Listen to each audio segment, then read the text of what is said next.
ආයුබෝවන් අපි මේ වෙද්දී රසායන විද්‍යාව භෞතික විද්‍යාව කියන විෂයන් දෙකට අන්තිම මාස කිහිපය ඇතුළත විභාගයේ හොඳ මට්ටමකට ගේන්න විශේෂ ප්ලෑන් එකක් දීලා ඒක මේ වෙද්දී ළමයි ගොඩක් කරගෙන යනවා. ඉතින් ගොඩක් ඉල්ලීම් තිබ්බා ජීව විද්‍යාවට බයොලොජි වලටත් මේ විදිහටම 2020 ලෙවල් ළමයින්ට එක්සෑම් ප්ලෑන් එකක් දෙන්න කියලා. ඒතකොට ඒකට තමයි අද මේ සූදානම් වෙන්නේ. එතකොට මේ කොහොමද බයොලොජි අසමත් මට්ටමේ ළමයි මේ වෙද්දී අසමත් මට්ටමේ ළමයි කොහොමද මේ අන්තිම මාස කිහිපය ඇතුළත හොඳ ප්‍රතිඵලයකට යන්නේ කියලා තමයි මේ වීඩියෝ එකේදී කියලා දෙන්නේ. ඒතකොට වැඩි පටන් ගමු.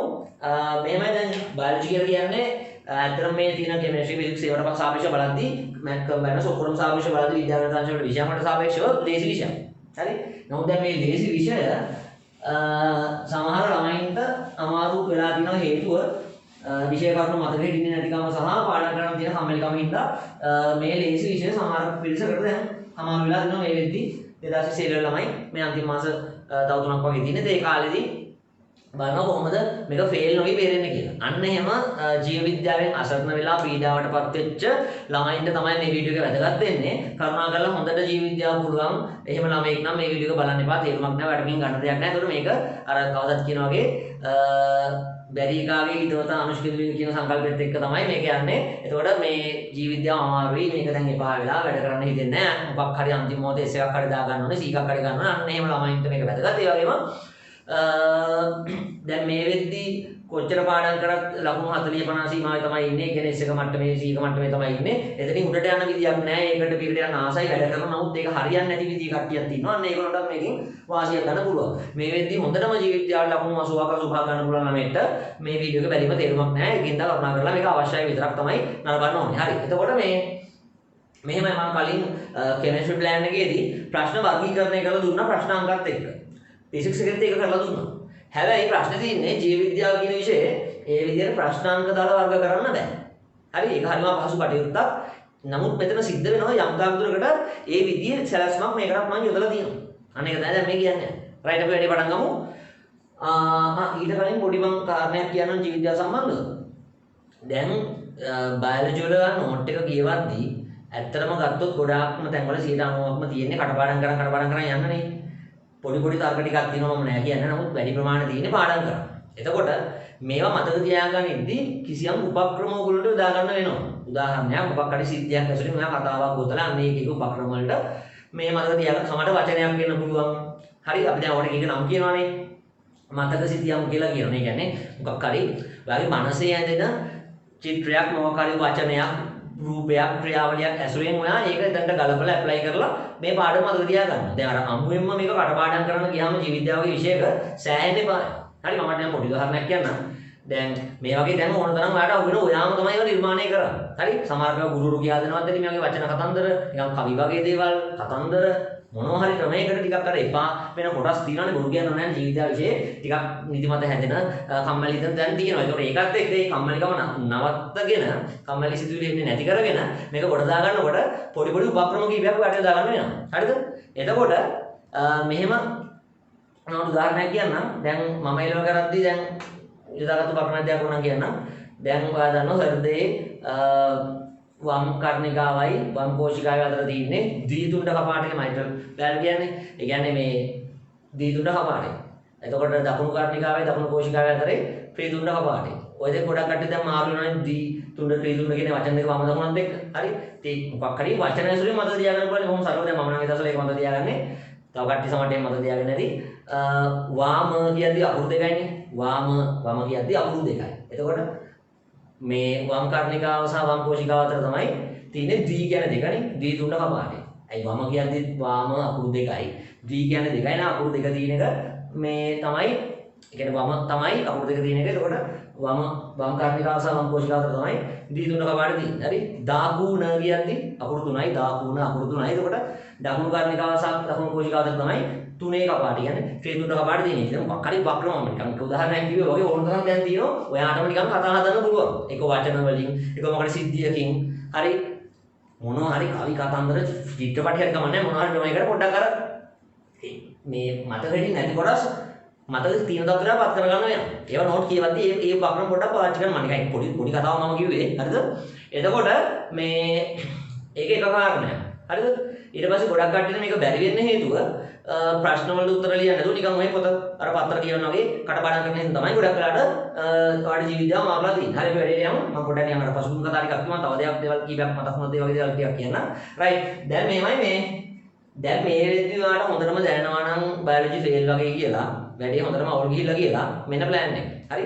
දැන් මේ එහෙම අසමත් මට්ටමේ ළමයි එකපාරම ඔක්කොම බදා ගන්න එපා. එතකොට ඔයා අනිවාර්යයෙන්ම ෆේල් වෙනවා. මොකද ඔයාලා දැන් ඇඟට ඔයාගේ සිතුවිලි වලට දන්නවා බයොලොජි වලට වෙන්න ඕන දේ දැන් වෙලා තියෙන්නේ. දැන් යන්නේ නමන්නේ. අන්න එහෙම කෙනෙක්ට තමයි මම මේ මුලින්ම කියන්නේ. අන්න ඒ කෙනෙක් පටන් ගන්න පුළුවන් පාඩම් 3කින්. ඒකක 10ක් තියෙනෝනේ. ওই 10ම ඕනේ නැහැ. 3කින් පුළුවන් S එක දාගන්න. හරි? එතකොට මෙන්න මේ පාඩම් 3. ජීවයේ රසායනික සහ සෛලීය පදනම. හරිද? එතකොට මෙන්න මේ පාඩම් 3 නම් නැතුව මේක කරන්න බෑ හොඳේ. මේ එතකොට ජීවයේ රසායනික හා සෛලීය පදනම.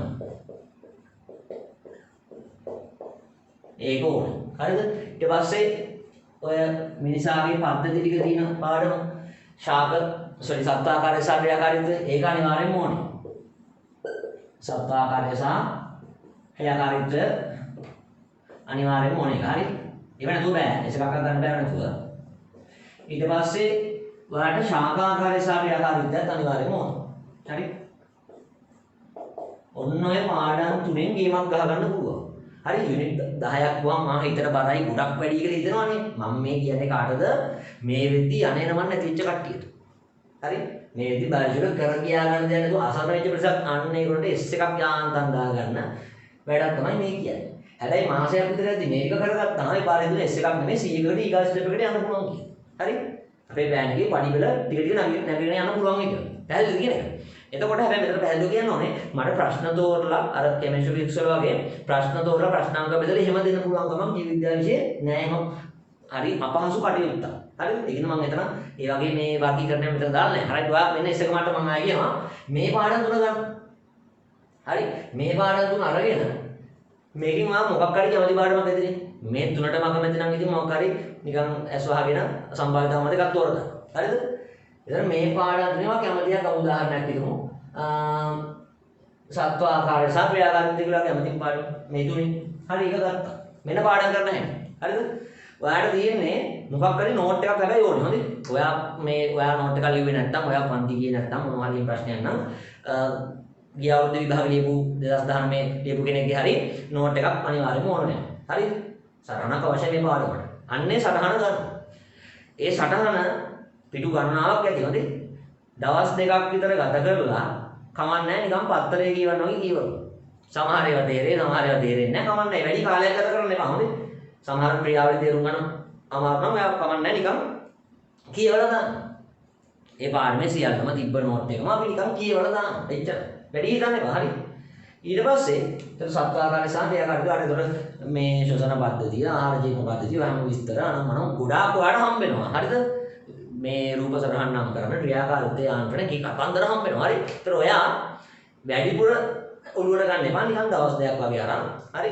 පිටු ගානක් තියෙනවා මම දන්න පොත්. විදියක් තියෙනවා. හරි. ටික පාඩවන්නේ කමන්නේ නිකන් කියවලා දාන්න. හරි. එතකොට ඊළඟට තමයි වැඩේට බහින්නේ. හරි. ඔයා කෙලින්ම ගන්නවා 2019 පේපර් එක. හරිද? එතන මම මේ දැන් මේ කතන්දරේ කියන්නේ නිව් සිලබස් කට්ටියට 2019 ඉඳන් නිව් සිලබස් කට්ටියට හරිද? නමුත් ඔයා දන්නවා නිව් සිලබස් පරණ සිලබස් කියලා දැන් ගිය අවුරුද්දේ පේපර් එක ගත්තාම පේපර් දෙකක් ආවනේ. ජීව විද්‍යා ප්‍රශ්න පත්‍රයේ නව සහ කර්ම නිර්දේශකතු පේපර් දෙකේ 95ක් එක වගේ පේපර් එක. නේ? එතකොට තේරෙනවා මේ සිලබස් මාරු වෙනවා කියලා මොකද්ද මේ කරන්නේ? බොරුවක් කරන්නේ නේ. හරි? එකම බයිලා ටික පොඩ්ඩක් මෙහෙමයි පොඩි කරුණු වෙනස් වෙනවා. දැන් කෙමිස්ට්‍රි එකක් එහෙම තියෙනවානේ. පොඩි කරුණු වල වෙනස්කම ඒවා දිනවන්නේ නැහැ කියන්නේ මම ඒවත් කොහොමද කල්ප ගන්න කියලා කියන්නම්. හරිද? මොකද සමහර ගුරු මහා ගෝං කතා කියනවනේ මේක ගෝං කතා. 2019 සිලබස් එක වෙනස් වෙච්ච නිසා පාස් පේපර්ස් කරන්න එපා. මොකද සිලබස් වෙනස් වෙච්ච ඉඳලා. මොනවද කරන්නේ? හරි? ඒ වගේ මෝඩ වැඩනම් ඔයා කරන්න එපා. මම මේක ලස්සනට ඔයාලට ඔප්පු කරලා පෙන්නන්නම් මේක හරියනවා කියන එක. අනිත් එක මම මේ කතන්දර ටික කියන්නේ ආයෙ පාරක් කියන්නම් මම මේක මීට ආසන්න ක්‍රමයක් මම ගිය අවුරුදු වල අපේ පන්තියේ ළමයින්ට අත්හදා බලුවා හරියනවද කියලා. ඒ කියන්නේ සමහර ළමයි කියනවානේ මේ අන්තිම මාස කීපේ මේ බයොලොජි මොකක්වත් වැඩ කරේ නැහැ. දැන් අන්තිම මාස කීපේ මොකක් හරි ගේමක් ගහන්න විදියක් කියන්නේ කියලා. ඉතින් මමයි විදියක් කියලා දුන්නේ ඒවා. ගිය අවුරුද්දේ හොඳටම එක නැගලා ගියා. ඒකත් පොඩ්ඩක් වැඩිදිරු කරන්න තමයි මම මේ කියන්නේ. හරිද? එතකොට අනිත් කාරණේ තමයි මාත් ජීවිත විද්‍යාව ඉගෙනගෙන තිනවා. මට ජීවිත විද්‍යාංශයෙන් ඒ තුනක් අරගෙන ඊට පස්සේ කොළඹ ඉදිරියට අවුරුදු 5මාරක් ඉගෙන ගන්නකොටත් මොකද ඒවයි ගොඩාම තියෙන මේ බයොලොජි වගේ ඒවත් තියෙන පාඩම් කරන්න කටපාඩම් කරන්න මතක තියාගන්න ඔය කියන්නේ ඒවයි තියෙන හරිද? ඒතකොට ඒකට උපක්‍රම දාගන්න වෙනවා. ඔක්කොමත් එක්ක බයොලොජි සිලබස් එක අවුරුදු 2මාරක් මම ඉගෙනගෙන තිනවා. ඊට පස්සේ වෛද්‍ය පීඨය අවුරුදු 5මාරයි. එතකොට ඔය අවුරුදු 8ට සෑහෙන ප්‍රමාණයක් අහුවෙලා තියෙන මොනවද? පාඩම් කරනවා තමයි. හරි? එතකොට මතක තියාගන්න. සමහරක් වට තර්ක දාන්න පුළුවන් සමහරක් වට තර්ක දාන්න බෑ. හරි?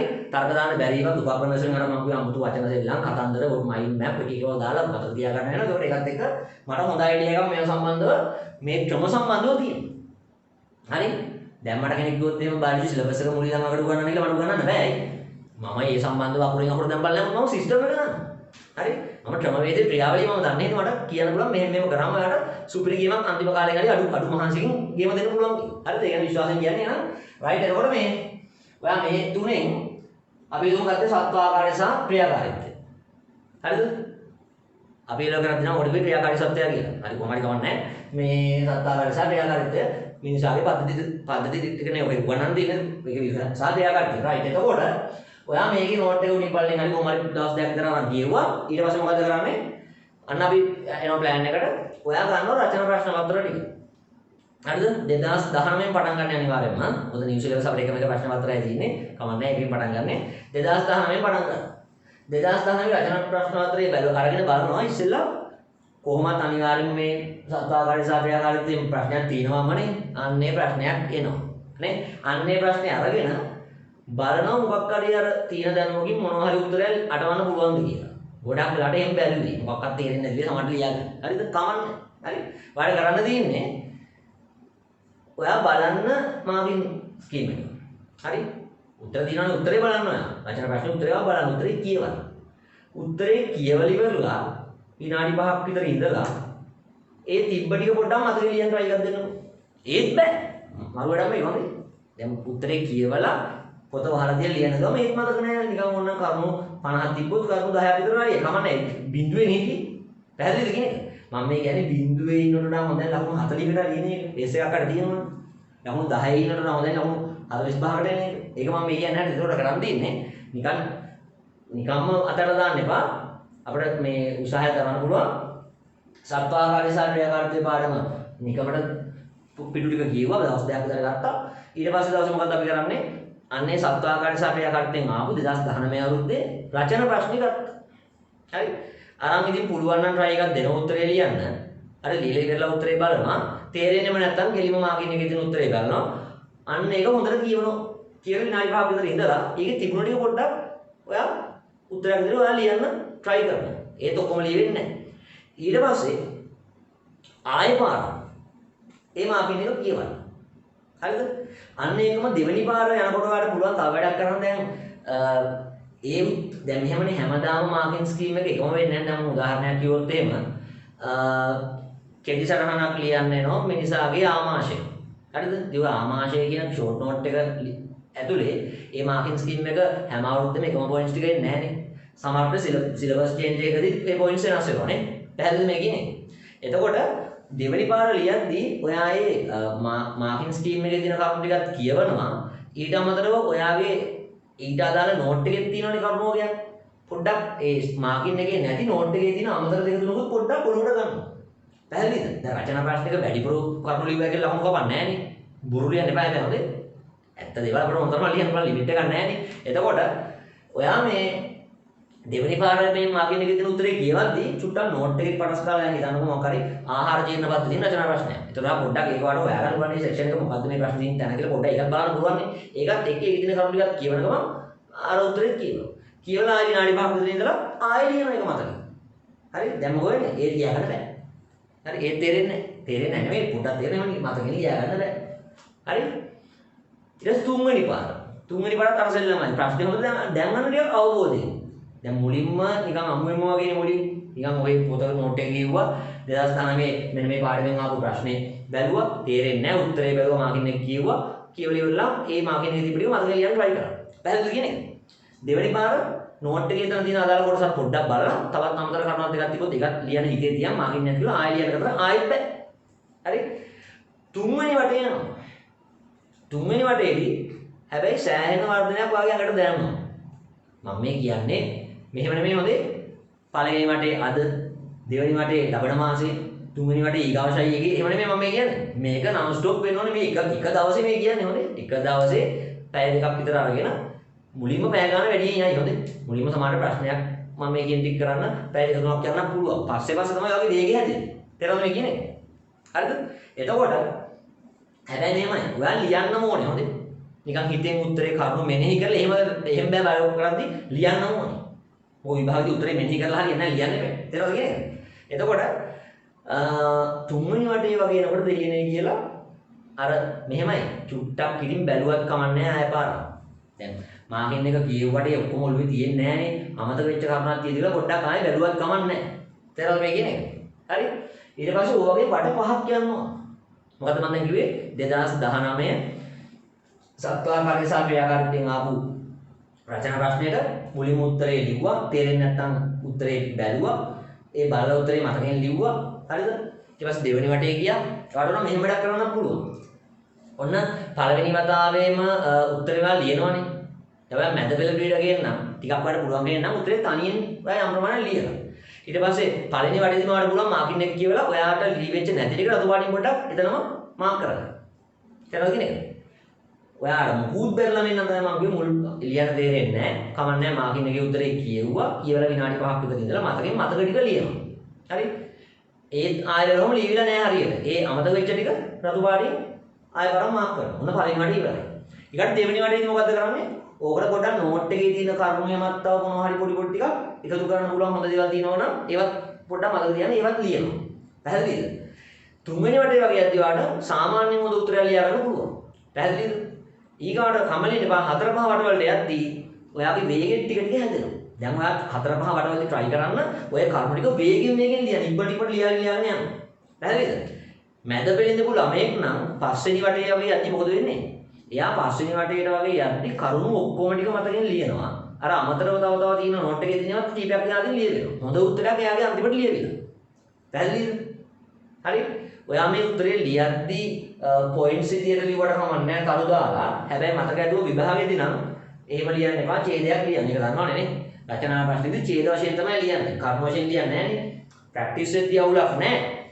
හැබැයි ඔයාලට බය නම් ප්‍රැක්ටිස් වෙද්දී මේ කරන දේ විභාග දාසෙදි කරේ කියලා බය වගේ නම් ඡේදම ලියන්න. හරිද? කොහොම හරි විභාග දාසෙන් ඡේදයක් වශයෙන් අපි උත්තර ලියන්න ඕනේ. විස්තර කරන්න කියලා කිව්වම පස්සේ පැහැදිලිද? රයිට්. එතකොට වට පහක් කියන්න ඕනේ 2019 සත්ව ආහාරය සහ ක්‍රියාකාරීත්වයෙන් ආව ප්‍රශ්න. එක පිටම වට පහමනේ. කරලා ගන්න මම අර භෞතික විද්‍යාව රසායන විද්‍යාවේදී මම කොහොමද කිව්වේ? එක පිට වට පහක් ගියේ නෑනේ. එක පිට එහෙම ගොඩක් වාර සංඛ්‍යා ගියේ නෑ. අපි ඕනනම් කරලි කරලා ආයෙ පාරක් ඕනනම් මුලින්ම කරපු එකට එනවා. මෙතන වෙනස්. මෙතන පැහැදිලිව මෙතන මොකද කරන්නේ? 2019 අදාළ ප්‍රශ්නෙම එක පිට වට පහක් කරනවා. පැහැදිලි කියන්නේ? එතකොට ඊට පස්සේ ඔයා ගන්නවා 2018 සත්ව ආකාරයේ ක්‍රියාකාරීත්වය පාඩේ 2018 ආපු රචනා ප්‍රශ්න හොයාගෙන අන්න ඒකත් අර විදිහටම ප්‍රැක්ටිස් කරනවා වට පහක්.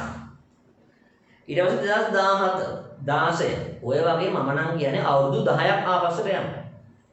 හරි? දැන් කියයි මේකට යයි කියලා මහා කාලයක් නෑ නෑ එහෙම කාලයක් යන්නේ නෑ. පැහැදිලිද? මම ඕනනම් තව දෙයක් කියන්නම්. මුකුත් බැරි ළමයි ඉන්නවනේ. ඒගොල්ලොන්ට ඇත්තටම කාලයක් යන්න පුළුවන් මේක නෝට් බල බල ඔහොම කරන්න ගියාට පස්සේ. ඒකට මම වැඩක් කියන්නද? මාකින් එක බලන් පිටපත් ලියවත් කමන්නේ. හරි? හේතේ හමු ඕනම් කරන්න එපා බයංකයි. නෑ නෑ හරියනවා මේවා. ඊපර හරි ගියා. හරි? මම මේ කියන්නේ කම්මැලි ළමයින්ට. කියන්නේ දැන් පොත බලන්නයි ආයෙ මේක බලන්නයි සංසන්දනය කරන්නයි වදයක් නම් අඩුම ගානේ මාකින් එක බලාගෙන පස් පාරක් පිටපත් ලිව්වත් ගොඩ නැහැ. එස් එකක් දාන්න නැහැ. ෆේල් වෙනකොට ඒක නම්බුයි නේද? දැන් මහා ප්‍රාඥයෝ විද්‍යාඥයෝ එහෙම නැහැ. ළමයාගේ දැනුම මෙහෙම කටපාඩම් බයලජි කියන්නේ කටපාඩම් තමයි ඉච්චරයි. හරි? මොකද ජීවිතය ගණන් හදන්නේ නේද? හරි අපි ළමයි ගොංගමනක් දන්නවද? අර අන්තිම කෙලවරට එක්ක යන්නේ යනවා. රචනා ප්‍රශ්නේ පොයින්ට් එක අවසානයේදී අනන්තයට යන්නේ යනවා. ඒ වගේ ගොම් වැඩ ගන්න පස්ස කොහොමද ජීවිද්‍යාව වගේ විෂයක ලකුණු 95ක් එන්න ප්‍රශ්නයකට ලියා ගන්න හරි අමාරුයි රචනා ප්‍රශ්නයකට. හරිද?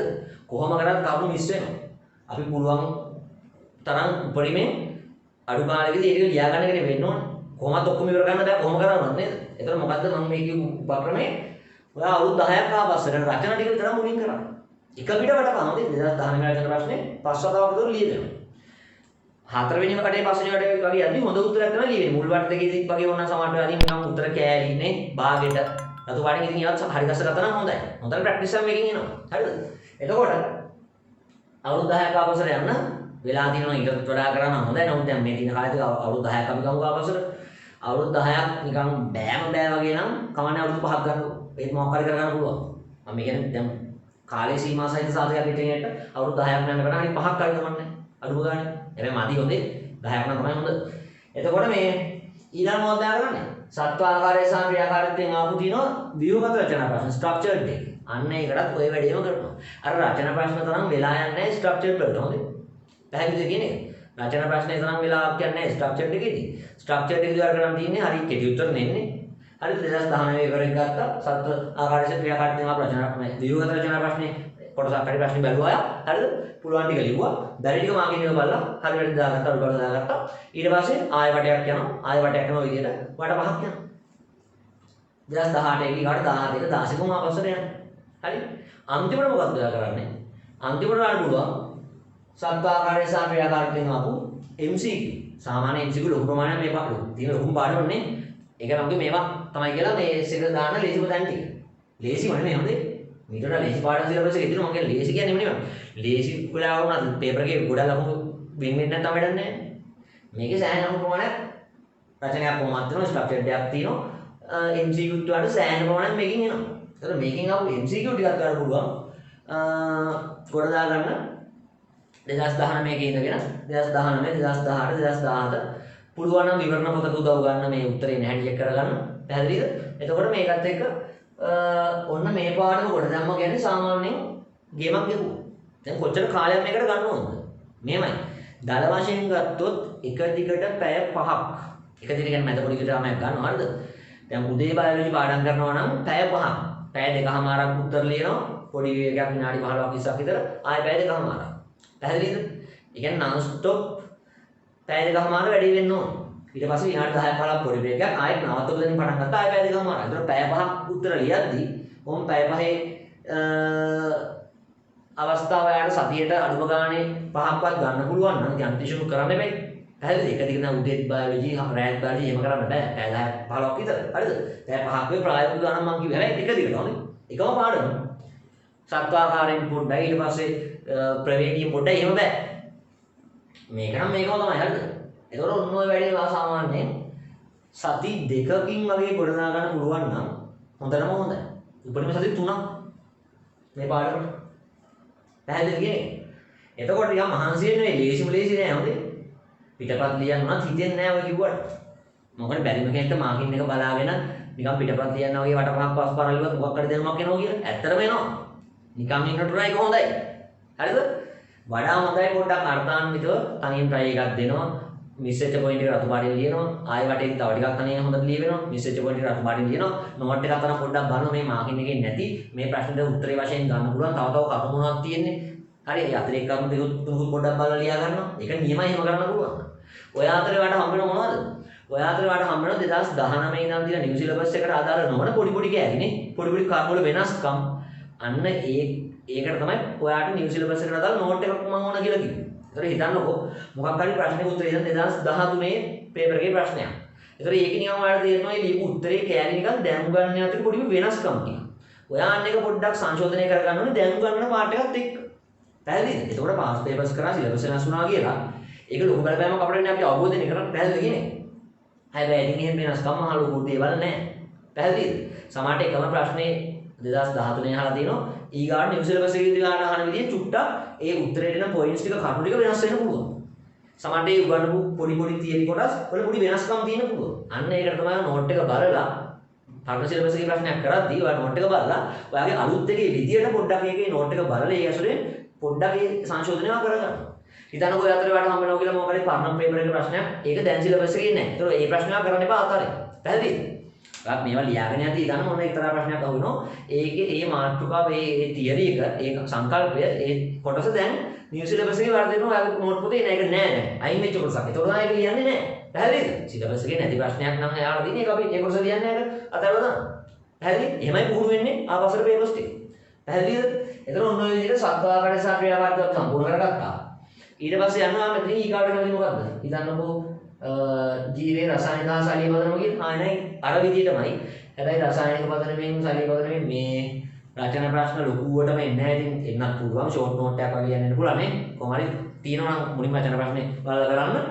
ඊට පස්සේ ස්ට්‍රක්චර්ඩ් එකට එන්න අන්තිමට MCQ වලට එන්න. ඕනම් මෙහෙම පොඩි සංශෝධනයක් කරගන්න. ඔය එසේ ලියන්න ටිකක් කම්මැලි තමයි.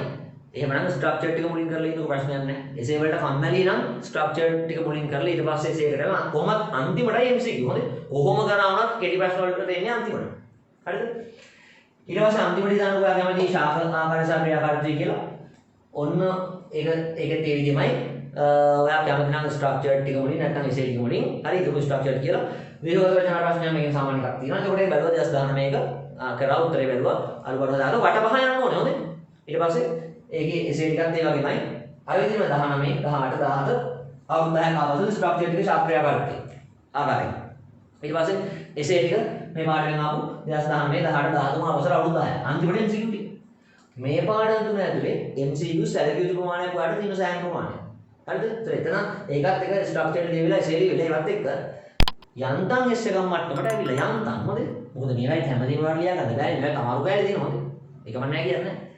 යන්තම් S එක මට්ටමට ඇවිල්ලා. හිතන්නකෝ මාස එකමාරක් වගේ යද්දි කොහොම හරි කරලා මේ ෆේල් වෙන්න හිටපු එක S එක මට්ටමට ආව කියලා මේක කරලා. ඒතර ඉතුරු මාස එකමාරෙන් කොහොම හරි කරලා C එක මට්ටමට දාගන්න පුළුවන්. පැහැදිලිද? මම දැන් මේ විස්තර කරේ S මට්ටම.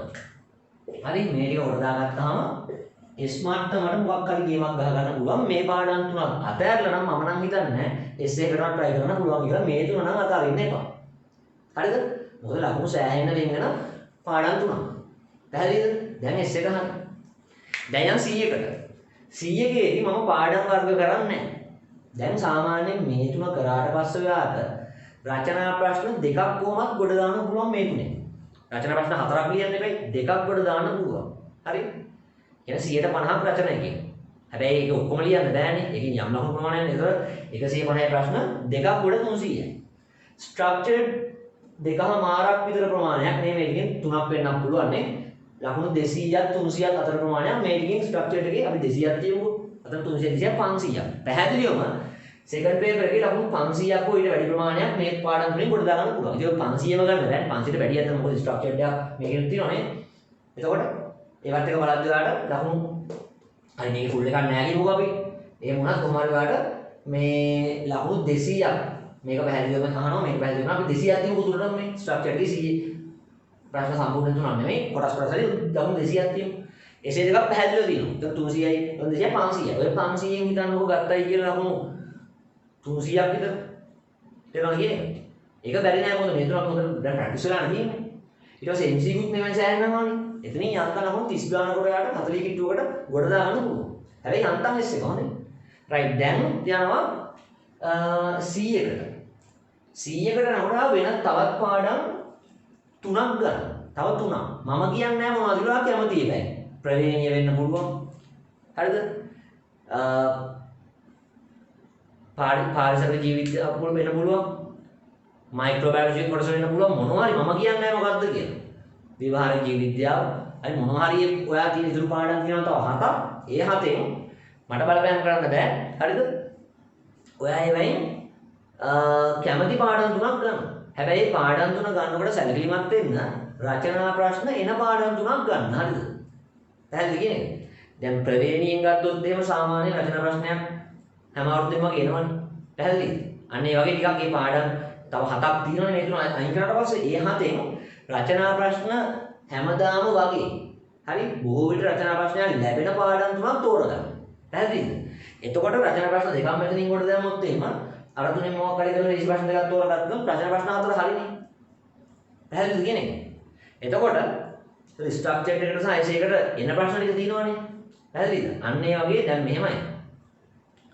දැන් ඔය ජෛව විවිධත්වය සම්බන්ධව මේ විස්තර තියෙන පාඩම ගත්තොත් එහෙම ජීවීන්ගේ විවිධත්වය ඒකේ ගත්තොත් ටිකක් ඔය විද්‍යාත්මක නම් තියෙනවා ටිකක් අර අනම්මන රාජධානිය අනම්මන නේ කුලය ගෝත්‍රය අනම්මන ඕවත් එක්ක ඕවා තියෙනවා ඊට පස්සේ මොනවද ඒකේ විද්‍යාත්මක නම් තියෙනවා ටිකක් අර පාඩම ගතියක් තියෙනවා නේ.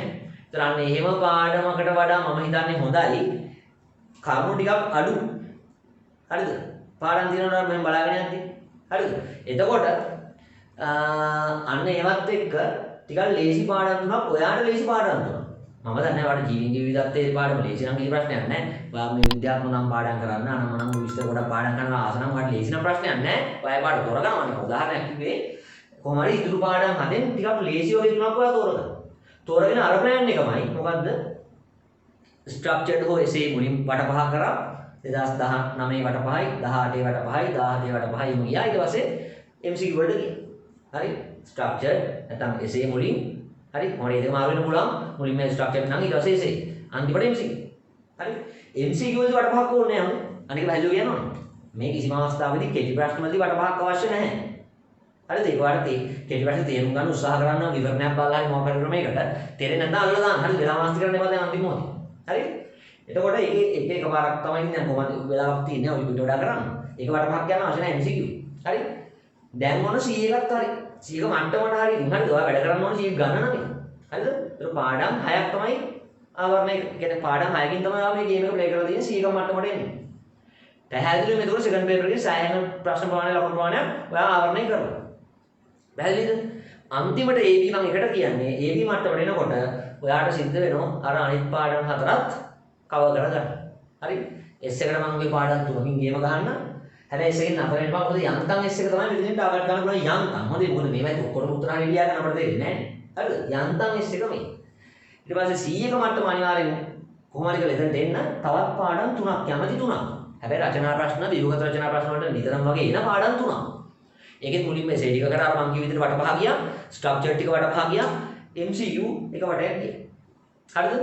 අවුරුදු 10ක ආවසර පේපර්ස් නේ. රයිට්. ඊට පස්සේ AB වලට එනකොට ඉතුරු ඒකක හතරක් ඕන. අන්නේ කියන්නේ මුළු සිලබස් එකම ඒකට කෙරලා තියෙනවා. ඉතුරු ඒකක හතර අන්තිමටම තියාගන්නේ. ඔයා ටිකක් අකමැති ඒකක වෙන්න පුළුවන් ඒවා. අන්න ඒවත් අර විදිහටම එසේ එකක් ඇවිල්ලා නම් එසේ එක කරලා වටපහ ගියා 2019 18 17 අවුරුදු 10ක ආවසර ඊට ස්ට්‍රක්චර් ටික අන්තිමට MCQ. ඔන්න ඔය විදිහ කරා නම් ඔයාට ෆේල් මට්ටමේ ඉඳන් ඒක මට්ටමට වඩා ළඟින් පුළුවන්. නමුත් එකපාරටම S එකේ මේ ෆේල් මට්ටමේ කෙනාට ඒකකට යන්න බෑ. ඒක ඇත්ත කතන්දරේ. ඔයා මුලින් ෆේල් මට්ටමේ නම් S එක 100ක හදාගෙන ඊට පස්සේ කාලයත් එක්ක බලලා ඉවරලා ඉතින් ඉහළට try එකක් දෙන්න ඕන. ගොඩාක් විස්තර කිව්වා.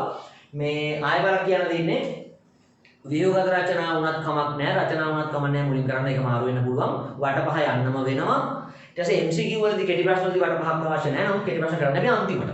හරි ස්ට්‍රක්චර් සයිස් එක ඊට පස්සේ MCQ වලට අපි යන්නේ. පැහැදිලිද? එතකොට පාස් පේපර්ස් කරද්දී සිලබස් එකේ අවුල අපිට තියෙනවද? පරණ සිලබස් එක නෑ අවුලක් නෑයි. අපිට මොකක් හරි නොදන්න මාතෘකාවක්. ඒකට තමයි නෝට් එක තියෙන්නේ. නෝට් එක අතර කම්පෙයාර් කරන මේකට තමයි අපි. මේ කොටස දැන් අපිට නෑ. එහෙනම් මේ ප්‍රශ්නේ අපි ප්‍රැක්ටිස් වෙන්න ඕනේ. වටපහදී කොට එකක් අපි ලියන්නේ නෑ නේද? පැහැදිලිද? ඊට පස්සේ හිතන්නකෝ මොකක් හරි කරුණු වෙනසක් අපිට උගන්වපු විදිය වෙනසක් පරණ සිලබස් එකත් දැන් වෙනස් කරලා නම් මොකද්ද අපි අපිට තියෙන විදියට නිව් සිලබස් එකේ විදියට ඒ උත්තරේ පොඩ්ඩක් සංශෝධනය කරගන්න. ඒකට පොඩි බුද්ධියක් ඕනේ. තියෙන බුද්ධිය නැති පිළිසකුත් ඉන්නවා. ඒගොල්ලෝ කමන්නේ අමුවෙන්ම උත්තරේ බලාගෙන පිටපත් ලියලා හරි කොහම හරි S එකක් හරි දාගන්න පුළුවන්. නැත්නම් මොකක් කරන්නේ? පැහැදිලිද? එතකොට ඔන්න ලොකු උදව්වක් කරේ මේක පහුගිය අවුරුද්දේ සෑහෙන සාර්ථක වුණා ළමයින්ට කියලා. පහුගිය අවුරුද්දේ සමහර ළමයි ඉන්නවා මේ අර මොකක්වත්ම ජීව විද්‍යාව සම්බන්ධ කිසිම අවබෝධයක් නැහැ. උන් කරලා තියෙන්නේ නිකාම්ම අර මාකින් එකේ උත්තරේ බලන් පිටපත් ලියලා වටපහ. හැබැයි පියන්තම් හරි පහ S එක 100ක තියෙනවා. එහෙම කට්ටිය ඉන්නු ගියපහ. හරිද? එතකොට ගිය පාරේ දීපු ප්ලෑන් එක මම තවත් පොඩ්ඩක් හොඳ මේ අලුත් කරුණු දෙක කීපයකුත් දාලා ලස්සන කරලා දාන්න මේ පාර 2020 ළමයින්ට මම මෙහෙම කිව්වේ. හරිද? මම මේ මාතෘකායි කරේ මේ ගිය පාර මම නිකන් මොනේ පොඩ්ඩක් කිව්වා විතරයි. නමුත් මම මේ පාර සෑහෙන පොඩ්ඩක් මේක අධ්‍යයනය කරලා ඊට පස්සේ මේකේ වාසි පැත්ත පොඩ්ඩක් බලලා මම මේ මාතෘකාව තුන තෝරගත්තේ හේතු ගොඩාක් ඇතුව හොඳේ. හේතු ගොඩාක් ඇතුව තමයි මේ මාතෘකාව තුන තෝරන්නේ මේ තුනෙන් හරි S එක දාගන්න try කරන්න මේ යන්තම් S එක. මෙතනින් නවතින්න එපා. තව පාඩම් තුනක් කොහොම හරි හොයාගන්න. මේ පාඩම් තුනේ ප්‍රැක්ටිස් වෙන කොහොම හරි කළා. ඒකට අනිවාර්යයෙන්ම S එක නම් ෂුවර් 100කට යන්න බැරි ගමන් නැහැ.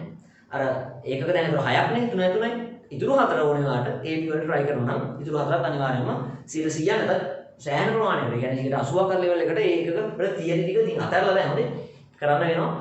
ඒවත් මේ පිළිවෙල තමයි මුලින්ම essay හෝ structured ඒ දෙක මාරු වෙන්න පුළුවන්. ඊට අන්තිමට තමයි MCQ වලට එන්නේ. ආයෙත් කියනවා වටපහ කරන්න අත්‍යවශ්‍ය මොනවද? structured සහ essay MCQ වටපහක් ගන්න අවශ්‍ය නැහැ. හැබැයි MCQ වලදී සමහර වෙලාවට ඔයාලට නිකන් තේරෙන්නේ නැති මේවත් වෙනවනේ. ඉතින් ඒවට වෙලාව නාස්ති කරනවා විවරණය බැලුවත් තේරෙන්නේ. හරි?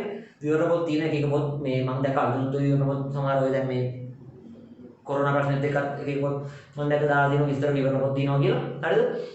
අන්න ඒ වගේ හොඳ පොතක් කොහොම හරි හොයාගෙන නැත්නම් හොඳ යාළුවෙක් අල්ලගෙන පොඩ්ඩක් අහගන්න හරි මොනවා හරි ක්‍රමයකට උත්තරේ ආපු විදිහ නැත්නම් තේරෙන්නේ නැහැ නේ කොහොමද MCQ උත්තරේ ආවේ කියලා පැහැදිලිද? ඒ විදිහට ඔයාලා හොඳ දෙයක් කරගන්න පුළුවන්. එහෙනම් ඔන්න පොරොන්දු වෙච්ච විදිහටම ජීව විද්‍යාවට ප්ලෑන් එක දුන්නා. ඉස්සරහදී තව අපිට වගේ එක විභාග විෂයන් වලට තව කියන්න දේවල් තියෙනවා. මම ඒක ඉස්සරහදී කියන්නම්. එහෙනම් එක මතක් කරනවා මේ වෙද්දී පාඩම් ගණනාවක් රසායන විද්‍යාව ඒක ගණනාවක පාඩම් YouTube එකේ යනවා. ඒක බලන්න බැරි නැත්නම් එහෙනම් අපි ඊළඟ වීඩියෝ එකේදී හම්බෙමු. එතකම් මේ වැඩ පිළිවෙල පටන් අරගෙන මේක කරගෙන යන්න.